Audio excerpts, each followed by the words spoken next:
É um prazer enorme receber aqui no Estúdio de Economia o professor Henrique do Céu Peters, um velho amigo da UNAM, né?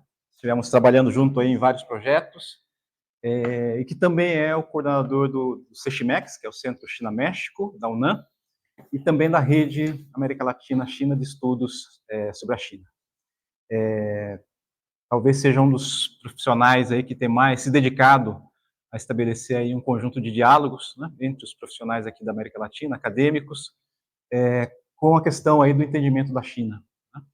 Então, ele gentilmente aceitou fazer essa palestra, né, uma palestra-aula, na verdade, para os nossos estudantes também, passando aí por vários temas que o pessoal que está fazendo economia internacional provavelmente vai ainda ter oportunidade de aprofundar nas próximas aulas, né? Então, enfim, deixo a palavra aí com o professor Henrique, agradeço novamente a disponibilidade, depois a gente abre aí para um período aí de questões, tá? Discussões, enfim, perguntas, ok? Muy bien. Obrigado, Henrique. Bueno, muy buenas tardes. Yo desgraciadamente no llego ni a portuñol, así es que voy a hablar en español. Muchas gracias de nuevo y un gusto estar de nuevo acá en el Instituto de Economía, en Unicamp. Hacía un par de años que no estaba y bueno, siempre un gusto y un placer, ¿no? Muchas gracias. Miren, yo quisiera compartir con ustedes un grupo de debates, discusiones, con múltiples postdatas, con muchas invitaciones, yo diría, para investigadores jóvenes y otros más maduros, ¿no? Para integrarse a estas discusiones sobre los enormes retos que implica la República Popular China para América Latina y el Caribe, ¿no? Yo no soy sinólogo, ¿no? Llevo 25 años casi trabajando sobre la socioeconomía china y sobre todo el vínculo de China con América Latina en temas socioeconómicos. No soy sinólogo, yo siempre digo con mucho respeto y con un poco de sarcasmo, un buen sinólogo empieza en 1000 antes de Cristo, y si no llega a 1000 después de Cristo, no le quita el sueño. Nosotros empezamos en 2024, y si no llego a 1000 después de Cristo, tampoco me preocupa, ¿no? Entonces tratamos, yo les diría, partimos de debates, discusiones hoy, desde una perspectiva latinoamericana y crecientemente en un debate, en una discusión, a veces no fácil, con contrapartes chinas, ¿no? Cuando empezamos hace 25 años sobre muchos de estos temas, las contrapartes chinas, con razón, nos decían hay que respetar las características chinas, ¿no? Lo cual significa comprender la socioeconomía china y que es diferente a otras, ¿no? Crecientemente, cuando nos encontramos con colegas chinos, les insisto, y hay que comprender las características latinoamericanas. Eso también les cuesta a las contrapartes, ¿no? Es decir, de las Malvinas a Tijuana hay características diferentes que hay que comprender, ¿no? Bienvenidos a un diálogo, ¿no? Que buscamos promover.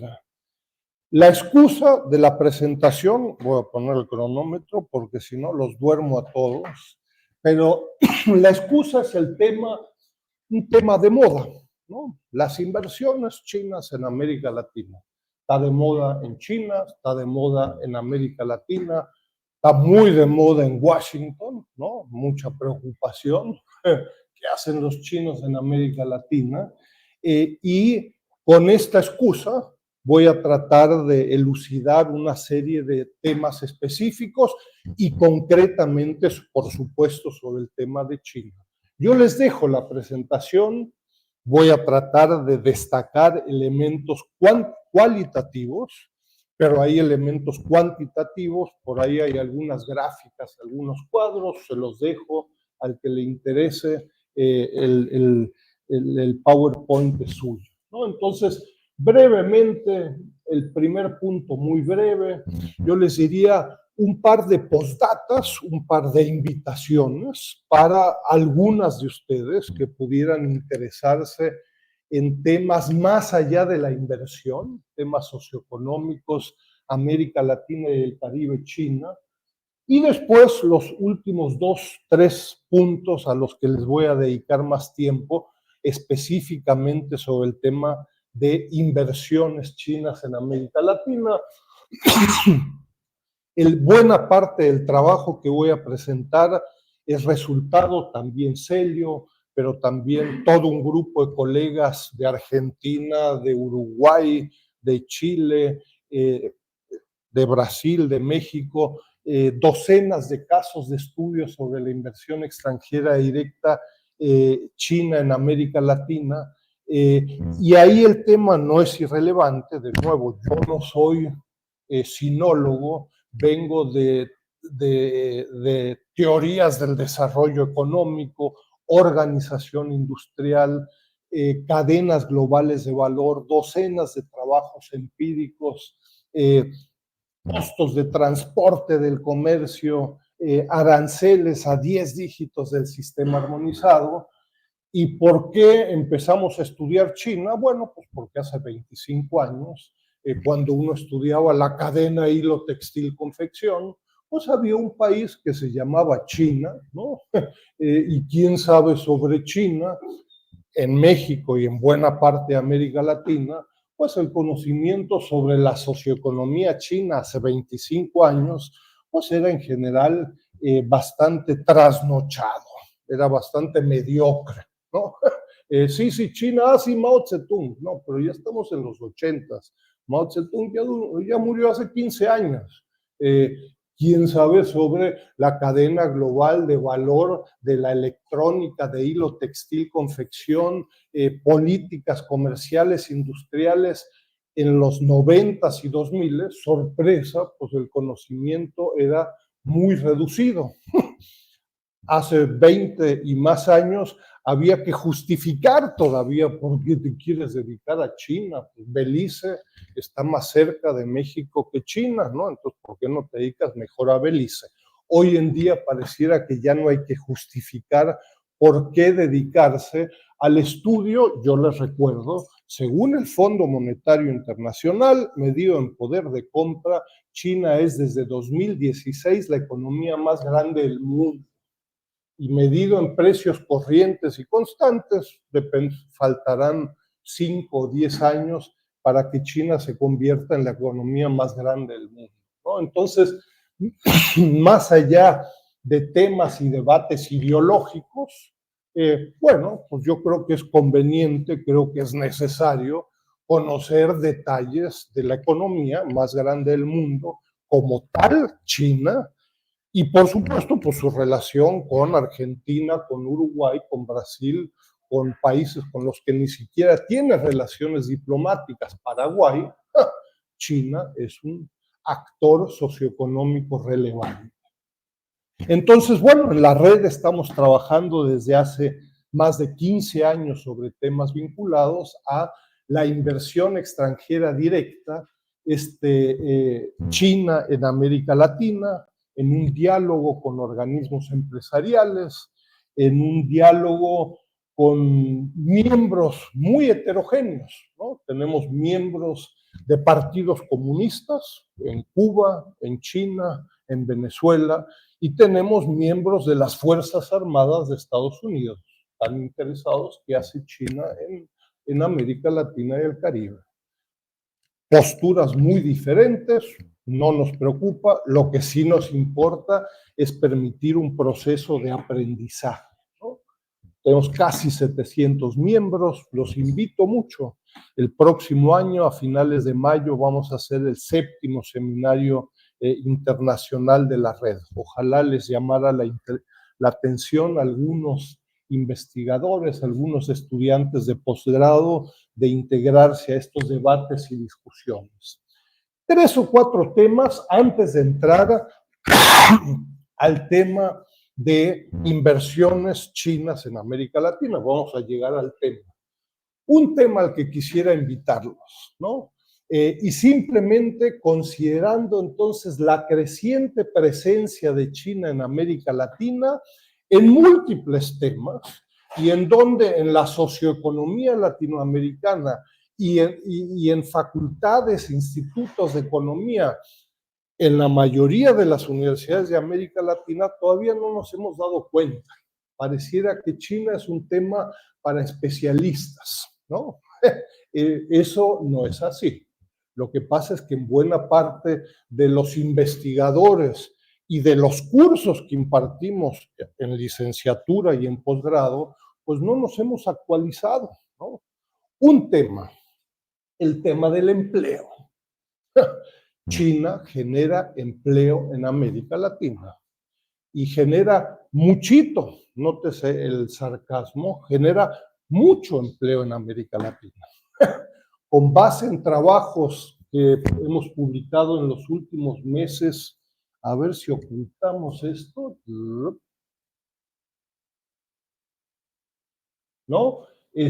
Con base en trabajos bastante recientes y en otros con la OIT, la Organización Internacional del Trabajo, tratamos de calcular cuantitativamente cuánto empleo genera China o cuánto empleo en América Latina está asociado con China, ¿no? Entonces, el resultado macro para 8 países, no son todos los países de América Latina, el resultado macro es que para este largo periodo, 95-2021, casi más de 25 años, China generó 8.1 millones de empleos en la región. ¿Eso es mucho o eso es poco? Estos 8.1 millones son 85% vía comercio neto con América Latina, es decir, resultado de matrices de insumo producto de Argentina, de Brasil, de México, Colombia, Chile. No todos los países tienen matrices de insumo producto. El comercio neto genera empleos. El gran ganador, generador de empleos de China en América Latina vía comercio neto es Brasil. El gran perdedor es México, ¿no? Entonces, 85% en la región se genera vía comercio neto. Otro 8% se genera vía proyectos de infraestructura. Más de 300 proyectos de infraestructura de diversa calidad, ¿no? Casi 1 millón de empleos y 7% vía OFDI. OFDI es un anglicismo, Overseas Foreign Direct Investment, es decir, la salida de inversión, y OFDI, a diferencia de FDI, Foreign Direct Investment, o la IED, ¿no? Entonces tratamos ahí de distinguir entre la entrada de flujos de inversión versus la salida de flujos de inversión. Estos 8.1 millones de empleos, según las matrices de insumo producto de la OCDE, que son, en fin, hoy en día 65 países internacionales tienen matrices de insumo producto que se comunican entre sí.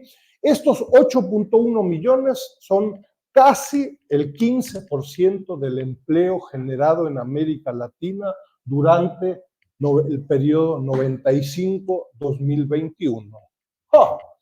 Entonces, el empleo generado en América Latina asociado a China, comercio neto, inversión, proyectos de infraestructura, es muchito. Eso significa que casi 1 de 6 empleos en América Latina durante más de 25 años está asociado con China. Entonces, al que le interesa el tema de política social, política de empleo, etcétera, pues China es un actor imprescindible de estudio. No es un tema de especialistas, de sinólogos, ¿no? Es cómo se genera empleo en Brasil. Brasil es el principal beneficiario del empleo generado por China en América Latina. Entonces, postdata para los interesados en generación de empleo en América Latina y en Brasil, pues hay que estudiar a China, ¿no? Otra discusión es la calidad del empleo. Hay de todo, hay Huawei, hay Didi, hay minería, hay soya, hay, bueno, bienvenido a una discusión sobre la calidad. Pero entonces, casi 1 de 6 empleos en América Latina están asociados con China. Es una problemática social, socioeconómica de la mayor relevancia. Los invito a integrarse a esta discusión que la red viene empujando desde hace más de 5 años. Segundo tema, el tema de proyectos de infraestructura, ¿no? Llevamos desde 2016-17 en la red publicando un monitor de los proyectos de infraestructura de China en América Latina, ¿no? Los proyectos de infraestructura de China en América Latina seguramente es lo más sofisticado que China realiza en América Latina. Es decir, uno puede imaginarse procesos de importación y exportación relativamente sencillos si uno los compara con inversión extranjera directa, de lo cual voy a hablar en un momento. Mucho más sofisticados son los proyectos de infraestructura. Los proyectos de infraestructura significa que la empresa china tiene que conocer de proveedores, de leyes laborales, leyes ambientales, leyes locales, regionales, nacionales, usos y costumbres, cómo funcionan los sindicatos en Salvador, o cómo funcionan en México, o cómo funcionan en Buenos Aires, funcionan bien diferentes, ¿no? Entonces, cómo son los proveedores, cuál es el desarrollo tecnológico, cuál es la proveeduría que pueden ofrecer. Es mucho más complicado que decir voy a exportar un mouse a Sao Paulo, ¿no? Es mucho más complicado. Entonces, toda una discusión macro, meso, micro territorial de los proyectos de infraestructura. Acabamos de publicar con un documento también de Celio, 14 capítulos, ¿no? Cómo estos nuevos proyectos de infraestructura chinos en América Latina y la nueva migración china, 14 capítulos, afectan crecientemente la cotidianidad latinoamericana, ¿no? Es una nueva discusión a la que los invito a integrarse. Es decir, la población en Chile, Perú y en Guatemala, pues no conocen a Joe Biden, no conocen al señor Xi Jinping, ¿no? ¿Quién está a favor de cuidado no caer en la trampa china, cuidado no caigan en los problemas de Estados Unidos? La mayoría de la población no conoce esta discusión y no le importa. Ojo, pero lo que sí le importa es que es un usuario de un metro, de un puerto, de un aeropuerto y de una red Wi-Fi de telecomunicaciones hecha en China, ¿no? La línea 1 del metro en la Ciudad de México y varias otras en América Latina son renovadas por empresas chinas. Dice Made in China, ¿no? Bueno, si este Made in China funciona 24 horas, 7 días a la semana, 365 días, pues más allá de lo que diga Joe Biden o lo que diga Xi Jinping, van a decir, mira, este Made in China funciona, ¿no? Y si no funciona y tiene cortocircuitos, inundaciones, van a decir, al carajo con este Made in China. Hay una percepción directa de la población con China, más allá de organismos empresariales, senadores, diputados, presidentes y muchos otros. Un penúltimo tema a los que les llamo la atención, que estamos empujando desde la red, es China invierte en América Latina. Sí, ¿qué creen? América Latina invierte en China, ¿no? Aunque parezca imposible, uno dice, ¿cómo van a...? Bueno, 15 empresas chilenas, brasileñas, mexicanas, de diversos países que llevan 20 años, algunos casos positivos, otros casos negativos, invirtiendo en China. Es desde una perspectiva, yo les diría, de organización industrial, de administración de las empresas y de desarrollo, del todo interesante. ¿Qué hacen estas empresas latinoamericanas, estas translatinas en China? ¿Cómo hacen? ¿Por qué hacen? Con resultados realmente interesantes. Los invito a revisarlo. Todo esto, digo, sería, si tuviéramos más recursos, sería fantástico no tener 15 casos de estudio, sino que 150. Cuando seamos millonarios, tal vez lo hagamos. Hoy no, ¿no? Entonces, los invito a integrarse a una relación crecientemente madura entre América Latina y el Caribe con China, que va de los dos sentidos, ¿no? China exporta a América Latina exporta, en qué sectores, en qué cadenas globales de valor, cuáles son los impactos sociales, en empleo, calidad, cantidad. No es para expertos, ¿no? Si no incluimos a China en estos temas, estamos discutiendo el comercio internacional, según Ricardo, y entonces Inglaterra exporta textiles y Portugal exporta vino. Y bueno, ¿y por qué no incluimos el caso de China a 10 dígitos del sistema armonizado? Tenemos la información, en vez de dedicarlo medio semestre a un modelo ricardiano, a decir, pues, ¿por qué no estudiamos la relación Brasil-China 2024? Están los datos, está la información, ¿no? Entonces, hay que, me parece que actualizarse. Penúltimo tema, una invitación conceptual, si ustedes quieren, ¿no? Está muy de moda el tema del nearshoring, ¿no? En boca de todos. Hay un conflicto entre Estados Unidos y China y entonces hay muchos shorings, ¿no? Onshoring, offshoring, nearshoring, ally-shoring, cantidad de shorings, ¿no? Y uno pregunta, excuse me, ¿de qué se tratan estos shorings, no? Es la relocalización de procesos. Pues los que hemos trabajado sobre temas de organización industrial, uno diría relocalización de procesos, pues eso ha pasado hace por lo menos 60 años, ¿no?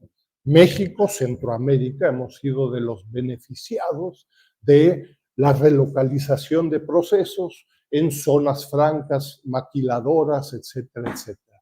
Lo que hoy estamos viviendo no es una relocalización de procesos. Lo que hoy en día estamos viviendo en tiempo y espacio es el conflicto durísimo entre Estados Unidos y China, a todos los niveles. Cierre de institutos Confucio, no queremos investigadores chinos, no queremos turistas chinos, no queremos inversiones chinas, no queremos comercio con China, ¿no? Durísimo, les puedo asegurar, en tiempo y espacio desde 2022-2023.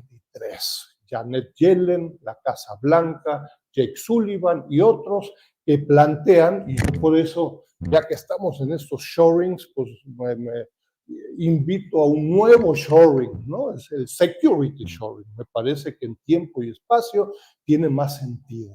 ¿A qué se refiere? Estados Unidos plantea, en mi relación con China, mi seguridad nacional, Estados Unidos, va a estar por encima de cualquier otro aspecto, ¿no?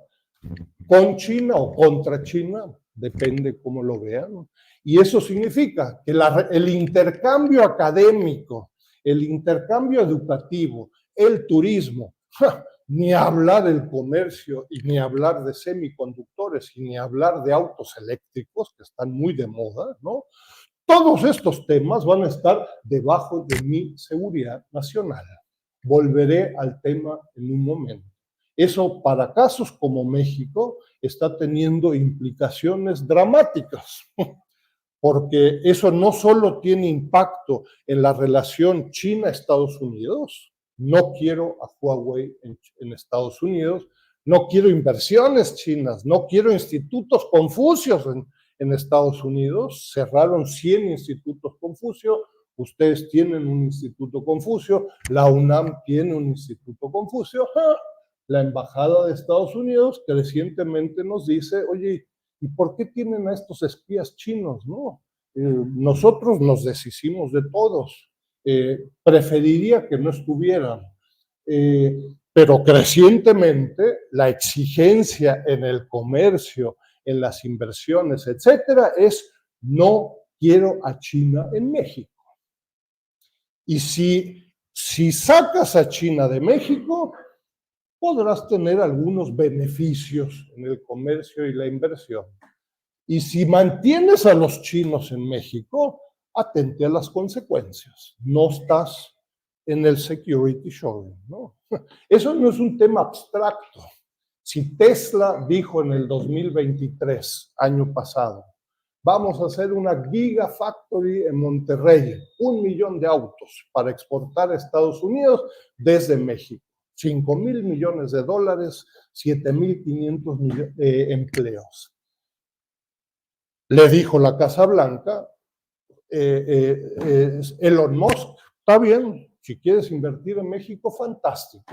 Ojo, no quiero valor agregado, ni insumos, ni componentes chinos. Si tu auto eléctrico va a tener insumos chinos, no vas a recibir subsidios por cada auto que se vende en Estados Unidos. Cada auto en Estados Unidos eléctrico recibe un subsidio de $7,500. Si no recibes el subsidio, la planta en México no tiene ningún sentido. Entonces, bienvenido al security shoring. Hoy, en realidad, no es una discusión ¿y quién está a favor de este proceso? ¿Quién está en contra? No, es cumples con las medidas del security shoring. No quiero a los chinos en México, o atente a las consecuencias, ¿no? Creo que es un tema relevante que se planteará de alguna forma en Brasil. Ustedes están un poco más lejos de Estados Unidos, pero no irrelevante. Último tema, para entrar al tema de las inversiones, ¿no? El tema, usando matrices de insumo-producto y resultado de esta discusión sobre el security shoring, el tema de la creciente presencia china en América Latina y el Caribe durante 20 más años. Esto tiene implicaciones no solo en el comercio y la exportación aumentó y Brasil exporta carne y soya y minerales y México. No solo eso, sino que es una profunda integración. Con base en las matrices de insumo-productos, estamos realizando un grupo de publicaciones e investigaciones sobre el tema de el valor agregado chino en las exportaciones latinoamericanas. Matrices de insumo-producto OSD. De nuevo, invito a colegas, investigadores, estudiantes a integrarse a esta discusión. Y esto está estrictamente vinculado con la discusión de Estados Unidos. No quiero a China en tu país y mucho menos en tus exportaciones, México, Brasil, Argentina, a Estados Unidos. Imagínense, en un periodo largo, 25 años, desde 1995 a 2020, ¿no? 25 años, a inicios del periodo, el valor agregado chino sobre el valor agregado externo de las exportaciones era menos del 1%, no existente. Hoy en día, 25 años más tarde, países como México, el 22% de todo lo que exporta es valor agregado chino. Proceso de integración de 25 años. Entonces, claro, si de pronto en Washington, en la discusión de las elecciones entre Trump y Harris y quién es más antichino y le va a poner 100% de arancel a los autos eléctricos y Trump dice 100% es muy bajo, tienes que ponerle 200%, 300%, todos en contra de China. El problema, no voy a hablar yo de Brasil en Brasil, pero en México el problema es que hoy en día Todos los exportadores, yo les recuerdo, los principales exportadores de México son empresas estadounidenses, no mexicanas. Chinas prácticamente no existentes. Entonces, los principales exportadores son la Ford, General Motors, AT&T, etcétera. Entonces tenemos exportadores estadounidenses, europeos, japoneses, mexicanos, algunos poquitos chinos, etcétera, en donde en promedio el 22% de lo que exporta México, y es muy parecido a Estados Unidos, es valor agregado chino. Desintegrar este proceso de 25 años, no digo que en forma automática y mecánica va a caer en 25 años, pero no se va a hacer de viernes a lunes. Esto va a ser un largo proceso, muy costoso, sobre todo para las empresas estadounidenses, ¿no? En México es, en fin, gran exportador de autos con partes y componentes chinos. Si no hay otro proveedor de llantas para exportar un auto, bueno, pues ¿de dónde lo consigo? Suiza no tiene, Italia tampoco. ¿Quién tiene proveeduría de partes y componentes de 22% del valor agregado? Es un tema de la mayor trascendencia de política industrial de desarrollo en su relación con China, etc. En el caso de Brasil, según esta información, en fin, la participación es todavía alrededor del 13%, pero no es irrelevante, ¿no? Es decir, China, el valor agregado chino es relevante para las exportaciones brasileñas, ¿no? Entonces, bienvenido, y con eso termino, temas a los que invito a estar atentos, de incluirlos en las investigaciones que están haciendo a nivel territorial, en cadenas globales de valor, temas de comercio internacional, etc. ¿No? No es para especialistas, es para un curso de comercio internacional, ¿no? Es para un curso de desarrollo, es para un curso, etcétera, etcétera. Entramos al tema OFDI, de nuevo es la salida de inversión extranjera directa desde una perspectiva china. China exporta capital, inversiones a muchos países, incluyendo América Latina. Sorprendentemente, yo les diría, llevamos 15 años al respecto, pues uno se encuentra con pocos especialistas en temas de inversiones chinas. Sí, uno encuentra en periódicos, no soy lector de La Folla ni nada por el estilo, pero seguramente han de aparecer de vez en cuando artículos sobre inversiones chinas en Brasil y en otros países, pero hay poca gente, sorprendentemente, que se dedica al tema de inversiones chinas. Como veremos, tienen un grupo de características muy diferentes a la de cualquier otro país, ¿no? Poca especialización de organismos privados, de académicos, y ni hablar en el sector público, ¿no? Poco conocimiento, veremos enseguida, sobre metodologías de cómo se registra y cómo se mide la inversión extranjera directa. Acá hay muchos estudiantes, ¿no? Somos muchos consumidores de estadísticas del World Development Indicators, del Fondo Monetario Internacional, del BID, del MOFCOM. MOFCOM es el Ministerio de Comercio Exterior de China. Vamos a ver enseguida. China dice, exporté a México 10 millones de dólares. México dice, recibí de China 250. ¿Qué hago? Son mentirosos, unos son comunistas, los otros son capitalistas, o por ahí son neoliberales. Entonces, ¿a quién le creo? Son usualmente metodologías diferentes. Y si consumimos información de comercio exterior, de inversión, de proyectos de infraestructura y no sabemos qué están midiendo y cómo lo están midiendo, estamos perdidos, ¿no? Entonces, ¿a quién le creo? Acá está el embajador mexicano y acá está el chino, y uno dice 10 y el otro dice 250. No, me cae mejor el mexicano. Bueno, entonces voy a usar sus estadísticas. Me parece que no es suficiente. Discusiones, ¿no?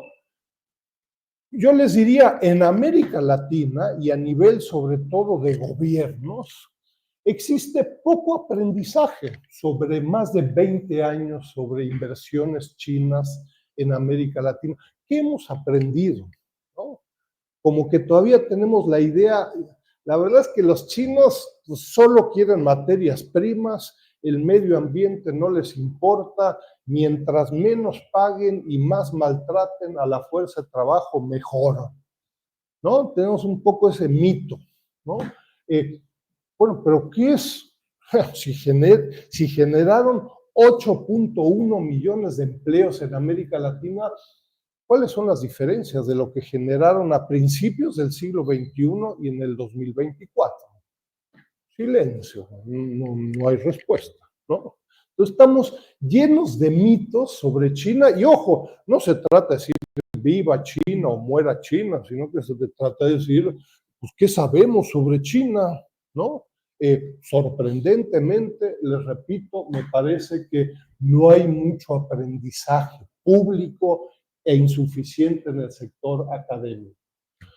Lo peor que nos puede pasar es copiar y pegar lo que hacen los think tanks en Washington, ¿no? Yo digo sobre América Latina y China, sobre otros temas no sé, pero los think tanks ni think ni tanks, ¿no? Pero los conocemos como think tanks, ¿no? Entonces invitan a el Inter-American Dialogue o a la Brookings Institution o el Atlantic Council como los grandes ponentes sobre la relación de América Latina y el Caribe con China. No leen español, no leen chino, no reseñan lo que hacen los gobiernos, los organismos empresariales, los académicos. ¿Cómo vamos a leer los académicos latinoamericanos, no? Entonces, reinventan temas de hace 15 años que son una barbaridad, ¿no? Pero es la Brookings Institution, pues es gente seria, ¿no? Pues, ¿cómo no los vamos a invitar? No caigamos en que terceros en Washington nos resuelvan nuestros problemas. No lo van a hacer. Creo que lo que sí ha sucedido, y eso no se ha entendido suficientemente en América Latina, es un enorme aprendizaje por parte de las empresas chinas. Desde una perspectiva micro, les puedo asegurar que tenemos docenas de estudios de caso en donde, por poner un ejemplo, Huawei, cuando empezó en 2001 con sus primeras transacciones en México y en otros países de América Latina, al 2024 es otra empresa.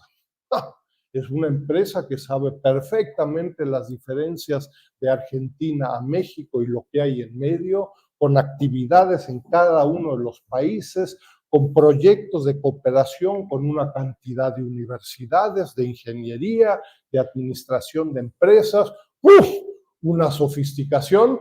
Si uno lo compara con Huawei cuando llegó en 2001, me tocó personalmente, no hablaban ni chino, hablaban cantonés, unos ingenieros no hablaban inglés, no hablan español. Es otra empresa. Han aprendido los horrores que las empresas mineras realizaron en Perú y en otros lugares, no los vuelven a realizar. Los que nos quedamos con el mito de las empresas chinas de hace 15 años, pues es puro realismo mágico. Las empresas chinas les van a decir, uy, ese es tu conocimiento sobre las empresas chinas en América Latina, quédate con ese cuento, ¿no? En 2024 somos otra cosa. De nuevo, 22% del valor agregado de México en sus exportaciones es chino. No pueden ser tan idiotas como lo creemos, ¿no? Entonces, en fin, procesos de aprendizaje micro, meso, macro, institucionales, etcétera, etcétera, y una serie de debates que se están dando hoy en día. Temas específicos me parece que son relevantes para comprender la dinámica. De nuevo, yo les voy a dejar la presentación, van a encontrar algunos cuadros, gráficos, etcétera, ¿no? Algunos trabajos en los últimos 10, 15 años, también con la participación de Celio, entre muchos otros. Uy, bueno, acá nos salió. Tenemos desde 2017 un monitor de la OFDI, 10 páginas en chino, el que quiera mejorar su chino, 10 páginas chino, inglés o español, ¿no? 10 páginas y un banco de datos que pueden bajar la OFDI china, como veremos en un momento, ¿no? Fundamental, y acá entramos en detalles, muchos colegas especialistas en inversión, muchos especialistas en estos think tanks, etcétera, no entienden la diferencia entre inversión y proyectos de infraestructura, ¿no? Es decir, los proyectos de infraestructura incluyen dos partes, ¿no? Dos actores, si ustedes quieren, un cliente y un proveedor, ¿no? La Comisión Federal de Electricidad quiere poner una hidroeléctrica, dos partes. Segundo, requieres de una licitación, usualmente, ¿no? Es decir, yo, la Comisión Federal de Electricidad o nuclear, o para construir un camino o una red de Wi-Fi, estas son las condiciones, la licitación. Tienen 6 meses o 6 días o 6 semanas para participar y gana una. A veces hay corrupción, a veces no hay corrupción, etc. 3, hay un contrato, gané la licitación, bueno, en 6 años vas a entregar una hidroeléctrica por $2,000 millones, o a veces puede ser transporte público, voy a poner 500 camiones públicos eléctricos, etcétera, etcétera. Hay una cantidad de posibilidades. Y por último, en el 99.99% de los casos, el servicio es del cliente. Es decir, es de la Ciudad de México, de la ciudad, de la provincia de X, etcétera, etcétera. La empresa, el proveedor termina su servicio, toma la llave, me pagas y adiós. La propiedad es... Esto es completamente diferente a una inversión. Una inversión es una transacción intraempresa. No hay contrato, van a decir, pues, ¿contrato de qué? Pues es ZTE, invirtió en Chile. ¿Dónde está el contrato? Pues una decisión intraempresa. ¿Dónde está tu cliente? Pues es intraempresa. Licitación no existe. ¿De quién es la propiedad? Pues de la misma empresa. Toda esta discusión es irrelevante. Si no entendemos esto, muchos trabajos, de nuevo, de think tanks, pero también de otros no tan lejanos, pues no diferencian entre proyectos de infraestructura e inversiones, y entonces tenemos un jugo verde donde no hablamos de todo y de nada. Vuelvo al tema en un momento. Algunos resultados, entonces, con base en esta larga introducción, ¿no? Las estadísticas importan para investigadores, para colegas, pero para estudiantes también, ¿no? Si uno toma, por ejemplo, 3 fuentes, hay algunas más, ¿no? El CGIT es el China Global Investment Tracker del American Economic Institute, think tank en Washington, ¿no? MOFCOM es el Ministerio de Comercio de China, y Monitor es el trabajo que nosotros hacemos en la red. Para darles una idea de cómo las estadísticas y la definición de lo que es OFDI es relevante. Les pongo un año, podríamos ver cualquier otro año. En 2021, un año reciente, ¿no? MOFCOM, la parte oficial china, dice, China invirtió en América Latina $26,000 millones. Bueno, es un monto. La misma fuente, MOFCOM, sin incluir a las Islas Caimán y a las Islas Vírgenes, cae de 26,000 a 1,500. Y dice, pues, a ver, no entiendo. ¿Son 26,000 o son 1,500? No es lo mismo. Si la inversión china en América Latina es de 1,500, pues a Brasil le tocan 500 millones de dólares. Pues no es lo mismo. Si no entendemos cuál es la metodología de registro de la OFDI China de MOFCOM, estamos perdidos, ¿no? ¿Cuál es la metodología de análisis del MOFCOM? Es el primer destino de la inversión. ¿A dónde va? 70% va a Hong Kong.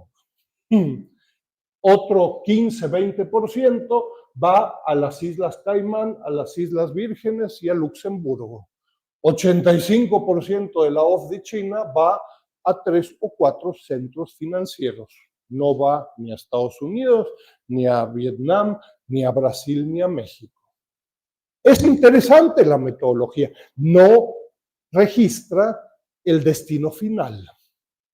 Solo el primero, ¿no? Es de la mayor relevancia. Fuentes como la nuestra, del monitor, pues bueno, nosotros calculamos alrededor de 12,000, 13,000 millones de dólares.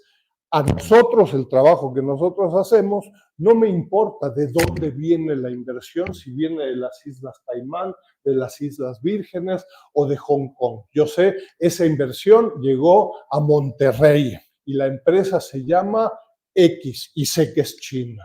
Si llegó vía San Diego, vía Nueva York o vía Luxemburgo, no me importa, ¿no? Entonces, hay que conocer las fuentes y las respectivas metodologías. No puede decir, no, pues me cae mejor el Ministerio de Comercio, me caen bien los chinos y entonces voy a copiar y pegar la información de China. Es interesante para algún tipo de información, para otro tipo de análisis es pobre, ¿no? Desde una perspectiva china, ¿cuál es la relevancia de la OFDI, la salida de inversión? La relación de la salida de inversión versus la entrada de inversión extranjera directa de China, en los últimos años, yo les diría, se ha estabilizado en alrededor de un 80-90%. Es decir, el 90% de la inversión que entra a China vuelve a salir. Tuvo un pico en algún momento, 2016, en donde el 140% de la inversión que entró salió, ¿no? Estamos hablando en términos, en montos absolutos, de alrededor de 140, 150 mil millones de dólares que China anualmente exporta como inversión extranjera directa anualmente. China se ha convertido en los últimos 5 años, según la UNCTAD, en la tercera fuente de inversión. La primera es Estados Unidos, la segunda es Japón, la tercera es China. China está muy cerquita de Japón y de Estados Unidos, es muy, yo les diría, bastante predecible que en los próximos años se convierta en la principal fuente de inversión extranjera directa a nivel global, ¿no? Entonces, esta es la importancia de China, yo les diría, con base en la UNCTAD, no MOFCOM ni ninguna otra fuente. ¿De cuánto estamos hablando? Flujos de OFDI China en América Latina, ¿no? Con base en lo que calculamos en la red, ¿no? Entonces, China, yo les diría, ha invertido en América Latina, acumulado hasta 2023, en fin, casi 200,000 millones de dólares, como participación de la inversión extranjera directa. China en este periodo reciente, 2020-2023, la inversión extranjera directa china participó en el 10%, 10.6% de la inversión de América Latina. Eso es interesante, pero lleva un par de reflexiones. Es decir, hay claramente una tendencia a la alza de China. China se ha convertido en un inversionista relevante en América Latina. Ojo, no es que China lo único que hace es invertir en América Latina. El 10% de la inversión de América Latina proviene de China. El 90% viene de Estados Unidos, de la Unión Europea, de Japón. Hay inversión extranjera directa intralatinoamericana, Brasil a Chile, Chile a México, México a Guatemala, etc. Entonces, sí, la OFDI china, la inversión china en América Latina crece y seguramente seguirá creciendo, pero es secundaria con respecto a la inversión no china, ¿no? Para no decir, China nos está conquistando y lo único que existe en América Latina es inversión china. No, no es el caso. Pero es un país relevante. En términos, yo les diría, de transacciones, estamos hablando de 600, no más, no menos, 633 transacciones de inversión china realizada. No son anuncios de inversión, no son proyectos de inversión, sino que inversión OFDI realizada en América Latina. Ha generado casi 700,000 empleos hasta 2023. Cada transacción en el periodo ha promediado 300 millones de dólares. Hay debates específicos, yo les diría en general, hay una creciente intensificación del capital de la inversión china en América Latina. Dejo debates específicos. Crecientemente, el 54%, 55% de la OFDI china en toda la regiones a través de fusiones y adquisiciones, ¿no? Es decir, la adquisición de empresas de capital ya existente en América Latina. Por países, yo les diría a grandes rasgos el principal, ¿cómo se le podría decir? El principal resultado es una creciente diversificación de la OFDI china en América Latina.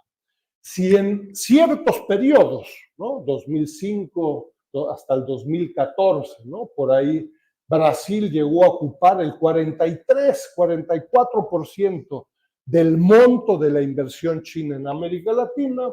Esto se ha estabilizado en alrededor de una tercera parte. Es decir, Brasil es el principal receptor de inversión china con alrededor de una tercera parte. Ya no es el 40% o más como en algunos periodos anteriores. Y hay nuevos países. Argentina ha incrementado su participación como receptor de OFDI, también México en esta discusión sobre el nearshoring, security shoring. Cada una de estas láminas podríamos profundizarla con detalle, ¿no? Esto lo dejo. El lema o la idea de que lo único que China busca en América Latina son materias primas, eso fue a principios del siglo XXI. A principios del siglo XXI, en ciertos periodos, por ahí 95% de la OFDI china se concentró en materias primas. Periodo 2005-2009. Sigue siendo el sector más relevante. Ojo, hay una diversificación por países, por sectores, en actividades orientadas hacia el mercado doméstico. Sector bancario, sector financiero, bienes y raíces, ventas domésticas en los respectivos países, ¿no? Entonces, es un sector relevante y veremos en un momento el sector de la manufactura. En fin, acá hay... Y un tema, yo les diría que desde la economía política, el tema de la propiedad en China es fundamental para toda América Latina, ¿no? Cuando uno analiza la propiedad de las empresas chinas, uno se encuentra que para este largo periodo, 2000-2023, casi un cuarto de siglo, el 29% del monto de la inversión es propiedad privada. Contraparte, 71% del monto de la inversión china en América Latina es propiedad pública. Eso es una característica fundamental de la inversión china, la propiedad y el sector público, que no solo es el gobierno central, sino que también son provincias, ciudades y municipios. Repito, 70-71% de la inversión china en América Latina es propiedad, es de empresas de propiedad pública. Esto es relevante. Es importante saber a quién invitas a tu casa, ¿no? Si invitas a un alcohólico a tu casa, a una fiesta, y no sabías que era alcohólico, se acabó tu bar en tu casa, pues tienes que saber a quién invitas a tu casa. El sector público tiene un enorme potencial, pero también tiene potenciales problemas. Si te peleas con el sector público, es el 70% de la OCDE. Te puede cerrar la totalidad de las actividades del sector público en Argentina, en México o en Brasil, ¿no? Ojo. Lo dejo así y tengo un momento y ya estoy terminando.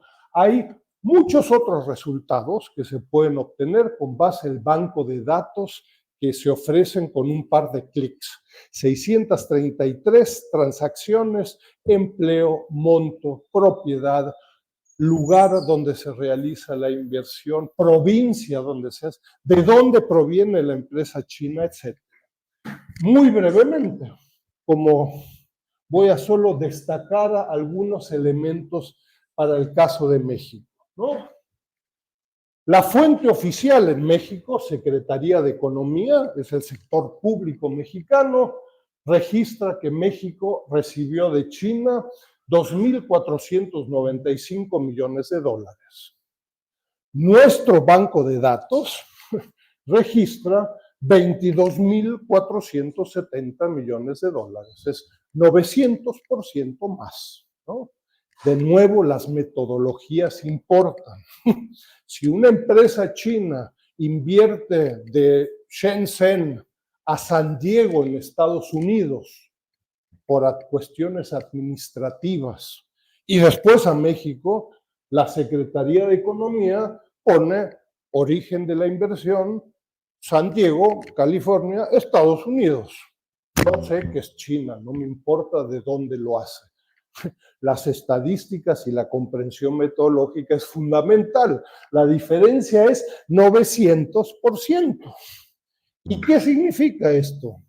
Esto significa que, según las estadísticas oficiales mexicanas, China es el país número 18 de los principales países que invierten en México.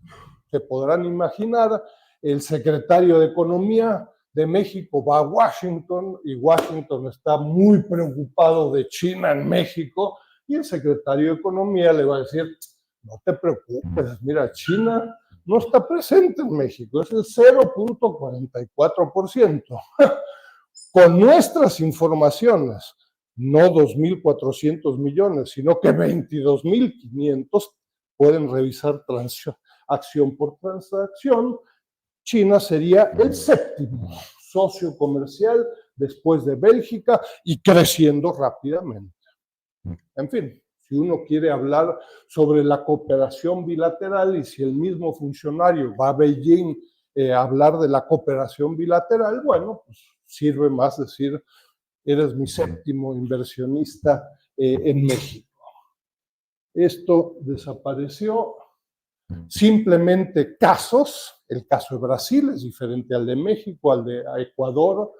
México es un caso, yo les diría, en donde la mayor parte de la inversión extranjera directa va en los últimos años hacia el sector manufacturero. México no tiene materias primas como Brasil, Argentina, Chile y otros países, sobre todo hacia el sector automotriz. La electrónica y el sector automotriz concentran 2/3 partes de la OFDI China en América Latina. Y uno puede hacer estudios, los invito a usar el banco de datos, uno puede hacer estudios sobre sectores destinos y, por ejemplo, temas como la inversión china en energía no fósil o renovable. En el caso de México, en los últimos años, el periodo 2023, el 100% de la OFDI china en energía es en energía renovable. Eso no significa ser pro-chino o en contra de China, simplemente reconocer lo que está pasando. Si nos quedamos con la idea de lo que era China hace 20 años, eso es para la mitología, ¿no? Acá tampoco funcionó. Enorme potencial por entidad federativa, por empresa. Se puede hacer mucho trabajo, ¿no? La pregunta es, bueno, ¿y qué pasa en Brasil? ¿No? Los invito a integrarse a esta discusión. Les puedo asegurar que hay enormes diferencias con lo que publica el Consejo Empresarial Brasil-China, que no tiene muy clara esta parte conceptual y junta peras con manzanas, ¿no? Y se puede hacer un esfuerzo muy detallado, diferencias con certeza con la Banca Central de Brasil, etcétera, etcétera, ¿no? Entonces, bienvenidos, yo les diría, a integrarse, a discutir diferencias entre países, ¿no? En la región, por empresas, se pueden hacer trabajos econométricos, tenemos 633 observaciones con un grupo de variables, etcétera, ¿no? Entonces, conclusiones, yo les diría, pues hay que conocer las metodologías de registro, no importa si es el Banco Central del país A, B o C, hay que conocer qué están midiendo, porque de otra forma estoy perdido. Si es solamente me caen bien los chinos, eso no es suficiente. Ni los mexicanos, ni los brasileños, ni el organismo empresarial, etcétera. Las diferencias estadísticas son enormes y tienen implicaciones de política económica, ni más ni menos. Estoy hablando, para el caso de México, de 2.400 o de 22.500 millones de dólares. No es lo mismo, nada más, ¿no? Estudiantes jóvenes y otros no tan jóvenes, pues hay que saber qué datos estamos usando, no porque diga Banco Mundial, uy, sí, en ellos sí creo. No dice, no sé, de China, no, a estos no les creo.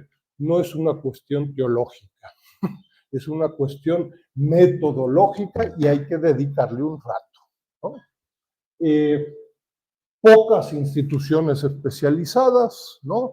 Creo que se están haciendo esfuerzos en toda América Latina, en Unicamp, en la UNAM y en otros lugares. Creo, los invito a considerar, he publicado al respecto con mucho detalle, creo que esta confrontación entre Estados Unidos y China, este security shoring está teniendo impactos muy significativos en América Latina, les va a llegar en Brasil, tarde o temprano, o ya les llegó, no sé, no soy especialista en Brasil, en México estamos sufriendo al respecto, ¿no? Con este 21.2, casi 22% de valor agregado, es un problema nacional, ¿no? Ante las presiones de Washington en el corto plazo. Creo que en general hay un proceso de diversificación importante de la OFDI China en América Latina. Los invito a no contribuir a la mitología de hace 20 años sobre China. Eso no hace a China buena o mala, pero sí tenemos información sobre China al 2023. No tenemos que quedarnos en procesos de inversión de hace 20 años, ¿no? Creo que hay todo un grupo de temas de política económica, de profundización, de temas territoriales, estudios por empresas, ¿no? La misma empresa china, van a encontrarlo en el banco de datos, está en Ecuador, está en Guatemala, está en Brasil, está en México. qué hace, cómo hace, etcétera. Procesos de aprendizaje, de negociación con empresas, entre muchos otros, ¿no? En fin, este seminario que vamos a hacer a mediados del próximo año, ojalá les interesara. Muchas gracias.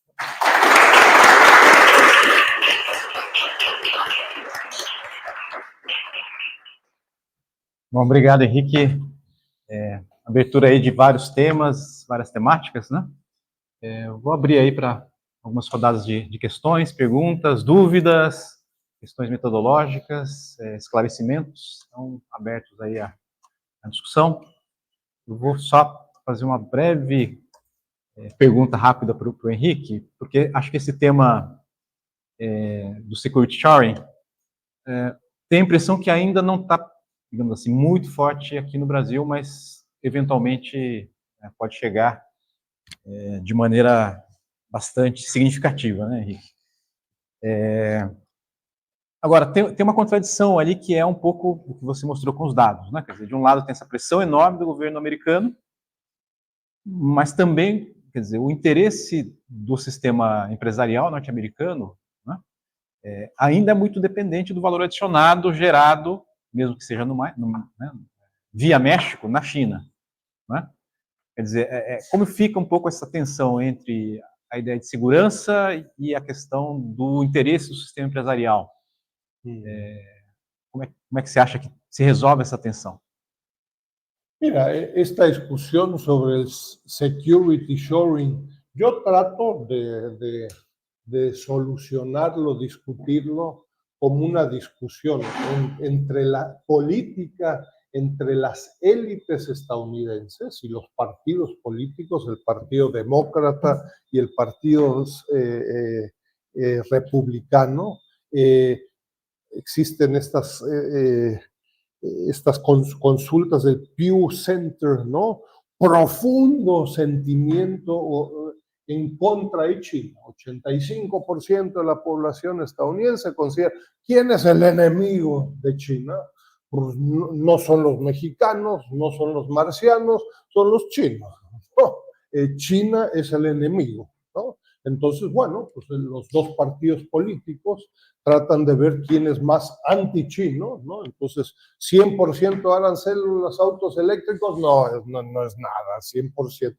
Tiene que ser 200%. Y si dirían 200, pues si hubiera un tercer partido, diría 400%. Bueno, ya se vuelve ridículo, ¿no? Entonces, es una discusión, a mí me parece política, que no entiende resultado del pobre trabajo de los think tanks en Washington, que no entiende cómo los exportadores estadounidenses tienen insumos chinos, ¿no? Entonces, ¿quiénes van a ser los que más van a sufrir de buscar sustituir importaciones no chinas? Pues van a ser las empresas estadounidenses que están establecidas en México, porque van a decir, ¿y de dónde consigo alternativas a un precio parecido hoy? Porque me están diciendo en Washington, hoy no quiero ver a los chinos, no quiero llantas chinas, no quiero baterías chinas, no quiero chasis chinos, no quiero arneses chinos, no quiero nada chino. ¿De dónde lo voy a conseguir? ¿Quién produce llantas? ¿Quién produce baterías? ¿Quién tiene? Brasil, no tiene. México tampoco. Suiza tampoco. Pues ¿quién tiene? Pues China. No quiero chino. ¿Y entonces qué hago? Eso es la General Motors de Estados Unidos, no es Huawei, ¿no? Entonces es un debate político de Washington y que va a poner en serios aprietos a muchas empresas estadounidenses, japonesas, europeas y de otros lados, ¿no? Eso sobre esta discusión, yo no veo, o sea, este proceso de integración de valor agregado chino llevó más de 20 años, ¿no? Entonces, desintegrar el valor agregado chino, digo, en una mesa enfrente de una computadora es muy fácil. Bueno, fácil, uno lo hace y en temas N el valor agregado chino es cero, ¿no? Ponerte a ver, hemos visitado docenas de empresas chinas, pero también estadounidenses y mexicanas, verlo eso in situ con partes y componentes es un proceso bien complicado, ¿no? Es decir, este proceso tardó décadas y me temo que no se va a hacer en el corto plazo, ¿no? Como exige el security shoring, ¿no?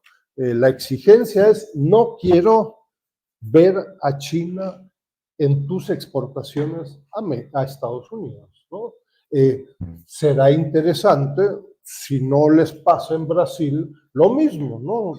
Estos datos del valor agregado externo chino en las exportaciones de Brasil, de Argentina y de México, que yo sepa, es la primera vez que se publican. Washington lleva 6 meses discutiendo, no queremos valor agregado chino. ¿Cuánto es?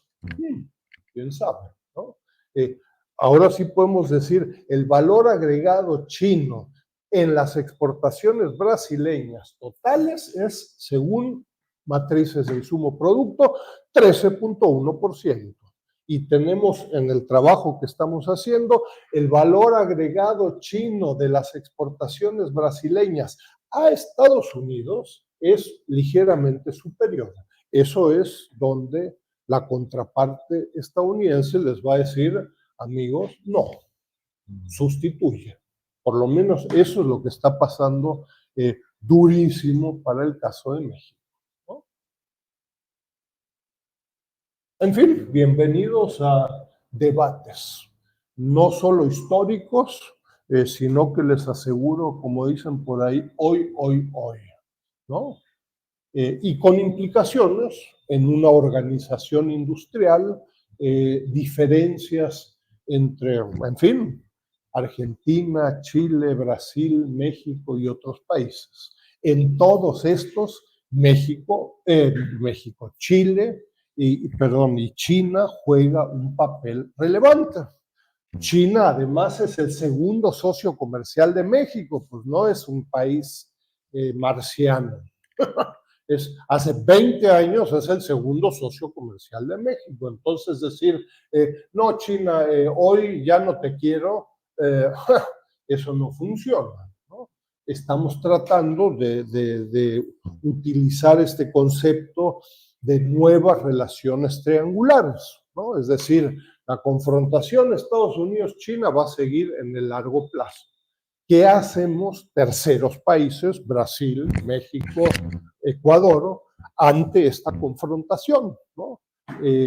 No sirve, me voy a casar con China, los dos países, Estados Unidos y China, juegan un papel de enorme relevancia y uno de los dos me está exigiendo o yo o él. Eso no nos sirve a América Latina como región y como países. Entonces va a ser un debate fuerte de institutos Confucio, que uno diría, ¿quién importan los institutos Confucio? Y es lo más, pues institutos Confucio, intercambio académico, cultural y ni hablar semiconductores y autos eléctricos y muchos otros temas, ¿no? Y si no estamos preparados, nos va a ir mal, ¿no? Pero bueno, ojalá y me equivoque.